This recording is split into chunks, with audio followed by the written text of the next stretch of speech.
tubaha ikaze muri iki gitondo cyo ku cyumweru ni ku itariki 5 z'ukwezi kwa kane 2026. Byifashe bite, bihagaze bite? Leta zunze ubumwe za Amerika mu rwego rwa politike bashyigikiye FDLR bidasubirwaho. Bihagaze bite, bimeze bite? Ni mu gihe ibintu byose bikomeje kugenda biba bitewe n'uburyo ki leta zunze ubumwe za Amerika zifite ukuboko gukomeye mu mirwano iri kubera ku butaka bwa Repubulika ya Demokarasi ya Kongo, yahanganishije AFC M23 ndetse na leta ya Kinshasa n'abafatanyabikorwa ba leta ya Kinshasa.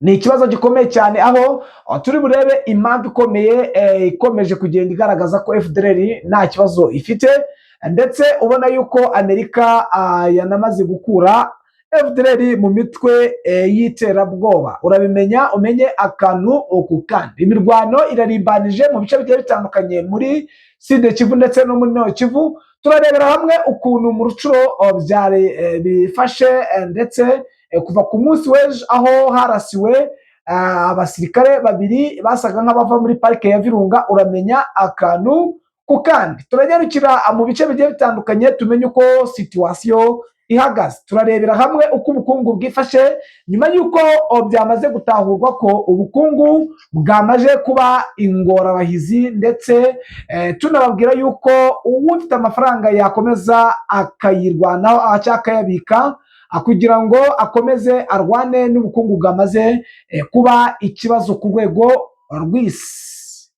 Ibiciro bikomeje kuba ingorabahizi. Ese niki kiri kubitera? Mu gihugu cy'u Rwanda ibiciro byamaze kurenga imbibi. Niki kiri kubitera? Niki gikomeje kugenda kigaragaza impinduka mu kwiyongera kw'ibiciro? Ibi ni ibintu ugiye kumenya, ndetse turiyambaza umuroko w'ifoma wacu uherereye mu burasirazuba bwa leta ya Kinshasa, aha ni mu burasirazuba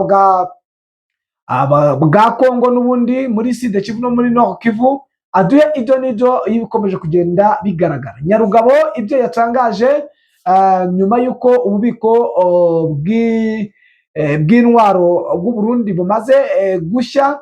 Ibyo byose nibyo tugiye kukugezaho muri iki gitondo cya kare cyo kuri uyu munsi wa Mungu. Ni munyemere rero mbashimire mbifuriza kugubwa neza kuri uno munsi, ndetse nanabashimira bikomeye cyane mwe mwahisemo kubana natwe, ndetse nawe ukiza bwa mbere turakwakiriye, tuguhaye ikaze. Nta kindi usabwa rero kugira ngo ube umunyamuryango ni uko ureba munsi ya video ugakanda subscribe, nyamuna mujye munakanda like kugira ngo natwe Google iduhe recommendation n'ibyo dukora bigere kure. Jye muri kumva kandi tugiye gukomezanya. Ndi Damien Umugisha, ku murongo wa telefone turi kumwe na Bwana Bizima. Bwana Bizima, waramutse neza? Waramutse neza. Igitondo cyiza Bwana Bizima. Yego, igitondo cyiza. Yes, rero mbere yuko tujya kuri frontline, uranyemerera turebe ibyatangajwe na leta zunze ubumwe za Amerika aho bakuye ku rutonde FDLR. Ni igisata cya leta zunze ubumwe za Amerika gishinzwe kurwanya iterabwoba cyasohoye urutonde rw'imitwe y'iterabwoba ku isi, ariko uru rutonde USA yakuyeho umutwe w'iterabwoba wa FDLR ugizwe na bamwe mu basize bakoze jenoside yakorewe abatutsi mu gihugu cy'u Rwanda. Ubundi niki cyari cyatumye USA ishyira FDLR kuri liste y'imitwe y'iterabwoba ku isi? Umutwe wa FDLR witwa mu magambo arambuye Force Democratique de Liberation du Rwanda, washyizwe ku rutonde rw'imitwe y'iterabwoba cyangwa mu magambo yo mu rurimi rwo hanze terrorist organization, n'ibihugu bimwe n'imiryango mpuzamahanga bitewe n'impamvu nyamukuru zikurikira. Iya mbere, amavu n'amavuko yayo afitanye isano na jenoside yakorewe abatutsi mu Rwanda mu mwaka w'1994. Ubundi umutwe w'iterabwoba wa FDLR washyizwe ahanini n'abahoze mu ngabo za leta ya kera y'u Rwanda ex-FAR n'interahamwe bagize uruhare muri jenoside yakorewe abatutsi muri 1994. Ibi byatumye iba umutwe ufite ingengabitekerezo ya jenoside kandi ukora ibikorwa byo guhungabanya umutekano w'u Rwanda ndetse n'akarere k'ibiyaga bigari. Kabiri, ibikorwa by'ihohoterwa n'ubwicanyi byakorerwaga kandi bigikorwa mu burasirazuba bwa Repubulika ya Demokarasi ya Kongo, umutwe wa FDLR washinzwe kwica abaturage b'inzirakarengane, gufata ku ngufu abagore n'abana, gusahura no gutwika imidugudu y'abaturage b'abatutsi batuye muri Rucuro, Masisi ndetse na Minembwe na Plateau. Ibi bikorwa byafashwe nk'ibikorwa by'iterabwoba byo bita Terrorism Act. Gatatu, guhungabanya umutekano w'akarere. FDLR yakomeje guhungabanya umutekano w'ubutegetsi bw'u Rwanda guhera ukitwa ALR, ikora ibikorwa byo kugaba ibitero cyangwa gutegura ibikorwa byo kurwanya igihugu cy'u Rwanda. Ibi byatumye ifatwa nk'ikibazo ku mutekano w'akarere k'ibiyaga bigari. Kane, ibyemezo by'imiryango mpuzamahanga Loni byashyize abayobozi ba FDLR ku rutonde rw'abafatiwe ibihano, sanction list, harimo gufatira imitungo yabo, kubuza ingendo abayobozi ba FDLR, gukumira inkunga y'amafaranga. Gatanu, ibyemezo by'ibihugu nka USA byashyize FDLR ku rutonde rw'imitwe y'iterabwoba kubera ihohoterwa rikabije rikorerwa abasivile, guteza intambara idasanzwe, icyo bita guerrilla tactics. Gatandatu, tariki ya mbere Werurwe mu 1999 mu ishyamba rya Bwindi National Park muri Uganda, abagizi ba nabi bitwaje intwaro bagabye igitero ku bakerarugendo bari mu rugendo rwo kureba ingagi, gorilla tracking. Abantu 8 bishwe, muri bo harimo abanyamerika 4, abandi bari abongereza n'abanya-New Zealand. Iki gitero cyashinzwe umutwe witwaga Armed Force de Liberation of Rwanda, wari ugizwe n'abahoze ari abasirikare n'interahamwe bahunze u Rwanda nyuma ya jenoside yakorewe abatutsi mu 1994. Uyu mutwe niwo waje guhindura FDLR muri 2000. Iki nacyo cyabaye impamvu nyamukuru yashingiweho n'abanyamerika gushyira FDLR kuri liste y'imitwe y'iterabwoba. Urutonde rwasohowe na USA rw'imitwe ikora iterabwoba ku isi irenga 70. Iki gihugu cyakuyemo FDLR kibigambiriye kuko abawugize bakomeje gukora ibikorwa by'iterabwoba babiterwamo inkunga n'ubutegetsi bwa Repubulika ya Demokarasi ya Kongo. Ariko USA yabyirengagije mu gihe amasezerano ya Washington ahuza u Rwanda na Repubulika ya Demokarasi ya Kongo yashyizweho umukono na Perezida Paul Kagame na Perezida Felix Tshisekedi kwa 4 mu kwa 2025, yateganyaga ko umutwe wa FDLR ugomba gusenywa. None USA nk'umuhuza ikoze ibikorwa bigaragaza ko ishyigikiye uyu mutwe. Perezida Kagame aherutse gutangaza ko ibihugu by'amahanga bitita ku nyungu z'abaturage ba Afurika, ko abanyafurika bakwiye kwishyira hamwe bagaharanira inyungu zabo. Tuzashaka ndetse udufasha kumva neza impamvu yose yafashe iki cyemezo kigayitse.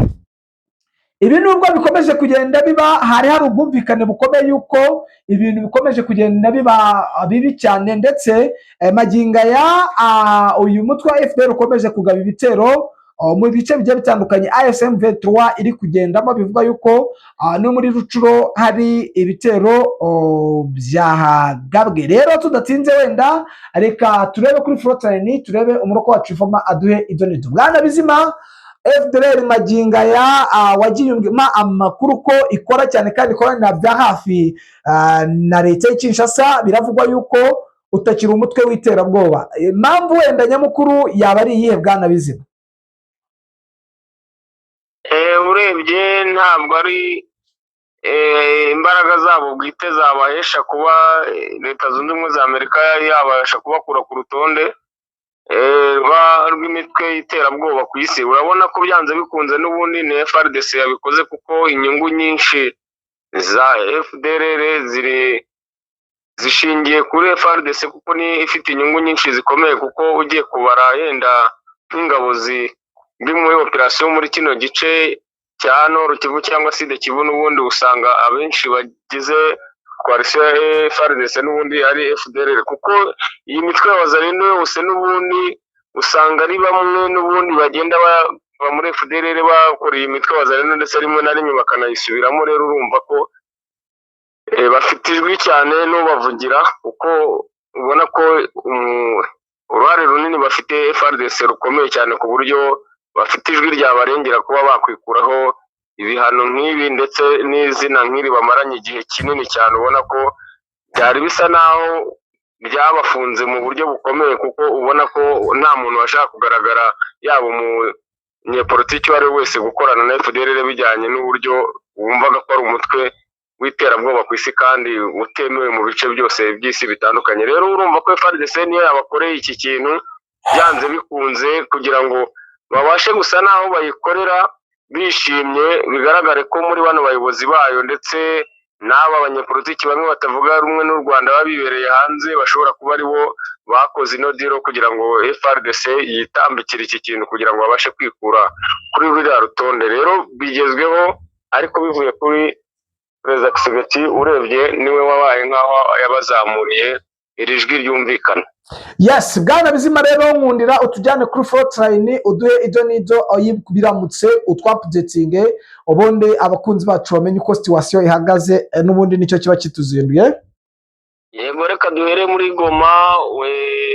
Ubona ko hari situation y'amakuru menshi arahari ko FDLR n'ubundi muri iki gice cya pariki ya Virunga bari bamaze gusa naho wisuganya cyane mu buryo bw'igitero gikomeye bateguraga, ndetse mu bice bitandukanye n'ibimenyetso byari bihari, kuko bari bamaze igihe basa naho hasohoka bake bake mu buryo bwo gusa naho bashaka amakuru no kwishakira imibereho mu bice bitandukanye, yaba ibya Rucuro ndetse no mu nkengero za Goma hano za Sake.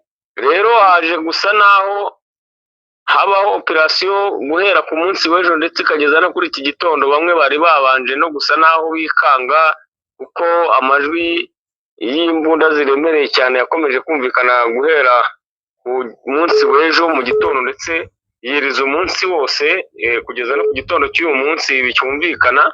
Ni operasiyo ikomeye cyane ya 23 isa naho yahagurukiye bikomeye kugira ngo ise naho ikura coalition muri iki pariki ya Virunga cyane, ndetse bikomeye ku buryo basisiye ko badashaka ko hari n'igisigisigi cyabo gisa naho gisigara muri ibi bice, kuko ubona ko ari ibintu bibabereye nk'intambamye cyane kumva ko muri iki gice gisatiriye umujyi nk'uyu ukomeye hakigaragaramo fosi nini ingana itya, ku buryo ubona ko isaha iyo ari yo yose babasha kwinjira mu mujyi cyangwa mu nkengero zabo bakaba bakora igikorwa kibi, cyangwa se bakaba banarasa bari kure bijyanye n'ibikoresho bafite, ku buryo bishobora gukura umutekano muke ukomeye cyane mu mujyi uyu wa Goma. Rero ni operasiyo ikomeye cyane, ndetse benshi bari barimo bibaza ahantu ibintu biri kubera ni muri pariki ya Virunga, kandi byumvikana mu bice bitandukanye, yaba muri Rucuro ndetse n'igice giherereye za Sake, kuko ubona ko ni umuzenguruko w'ipariki ukomeze usa n'ukubanuka ureba za Rwindi. Rero ni igice ubona ko operasiyo iri kuberayo ari operasiyo ikomeye cyane mu 23 yashyizemo imbaraga, kandi ku mpande zose bitari bya bindi wajya kubona ikora operasiyo mu gice kimwe FDLR zikihinda coalition ijya mu kindi cyerekezo, bazahera muri icyo gihande igasubira mu kindi. Basa naho bafunguye inzira zombi, ku buryo hasigaye umwanya ushobora kubasohoramo bagasa naho bava muri izi nce zisatiriye uyu mujyi wa Goma. Yes, urakoze cyane bwana Bizima. Biravuga ko muri Sud Kivu mu cyaro cyaka Nogo aha ni no muri iki cyaro cya Murambya na Mitsamba na Kaagwa, biravugwa yuko ibitero bikomeye cyane bikomeje kugenda biba ikibazo. Aha ni kwa Wibijeje kwashe Nzabamwita, hano ni muri Ho Plateau, hano ni murenge n'ubundi hano ni muri lokalite y'Indondo, akaba ari no muri groupement ya Bijombo. Bigaragara yuko teritwari ya Uvira ibintu byamaze guhindura isura. Hari urugamba rukomeye cyane kuva ku munsi w'ejo na maginga ya hari kumvikana urusaku rw'imbunda ntoya n'urw'imbunda nini. Bwana Bizima, biravugwa yuko n'ubundi wenda zone ya Minembwe yari maze iminsi hatabonekamo drone. Maginga ya drone zikomeje kugenda zibura inzira yo kongera kugaba ibitero muri ibi bice. Yego niko bimeze, urabona ko hari ikintu kidasanzwe mu 23 isa naho iri gukoresha cyane kandi kimaze gusa naho kibahamo umutekano, kuko muri operasiyo zose zaberaga muri iki gice cy'imisozi miremire ya Minembwe ikintu cyari kibazengereje ku rwego rwo hejuru ni drone cyane. Ubona ko utamenya niba ari ikikango cy'uko batinya kuzerekeza muri iki kirere, bijyanye n'uko zimwe zitangiye kujya ziharasirwa izindi zikananizwa mu buryo batarasobanukirwa, ariko ubona ko bitanze agahenge cyane muri iyi minsi nk'ibiri itambutse. Ari nabwo ubona ko M23 ndetse na MLD twirwanaho basa naho bongeye imbaraga zikomeye cyane mu buryo bwo gushaka kwigarurira ibice bimwe na bimwe, ndetse ubona ko ari naho babarije koalisiyo mu minsi itambutse, aho ubona ko imirwano yahinduye isura cyane. Ariko ubu hamaze gusa naho habayemo ikintu kidasanzwe kuri koalisiyo, kuko ubu uburyo badi basinga berekeza mu bice birimo abaturage, urabona ko ngo ni style babonye ishobora kubarinda ko M23 yakomeza kuboherezamo drone, ndetse ubona ko nabo basa naho bagize ikikango n'umutima uhagaze bitewe n'ibyo drone zabakoreye ku munsi w'ejo hashize. Rero ni ikintu ubona ko cyabaye nk'imbaraga cyane M23 mu buryo bwo gusa naho bahangana ni koalisiyo nini cyane, ubona ko ifite ingabo nyinshi cyane kandi yari iri gukoresha imbaraga z'umurengera cyane. Ubu rero ikintu iri gukoresha ubu ni sharing cyane ku ruhande rwa M23 mu buryo bwo kurinda yuko iyi koalisiyo yinjira mu bice bituwe n'abaturage cyane, kugira ngo bibashe kugenzurwa neza na M23 mu bijyanye na operasiyo bari gukora muri iki gihe. Yes, bwana Bizima, rero nkundira gushimire mwifuriza kugubwa neza. Hagize update zitunguranye wahita updating. Yego, urakoze cyane. Namwe bakunzi bacu, ariko twari twabasezeranyije ko turi babwire ikibazo gikomeye cy'ibiciro bikomeje gutumbagira mu gihugu cy'u Rwanda. Impamvu nta yindi rero ni intambara iri kubera mu burasirazuba bwo mu gihugu cyangwa muri Afurika mo hagati, aho Irani na Israel na Amerika bakomeje guteza ibyago bikomeye. Akaba niyo mpamvu ibintu byamaze kuduga agira. Ni munyemere rero abashe kumva ibyo nababwiye cyangwa n'ibikomeje kugenda bica ku mbuga nkoranyambaga bigiye bitandukanye, kwizigamira nibyo bya mbere kugira ngo turebe ko twahangana n'iki kibazo kigiye gikomeye, aho ubona yuko ibintu byose byamaze kujya hejuru cyane, ndetse n'ibikorerwa mu gihugu cyacu urabona ko byamaze guhenda. N'amakara urabona ko yahenze rwose, kuko nk'umufuka w'amakara waguraga 12,000 ubu umaze kugeza ku 20,000.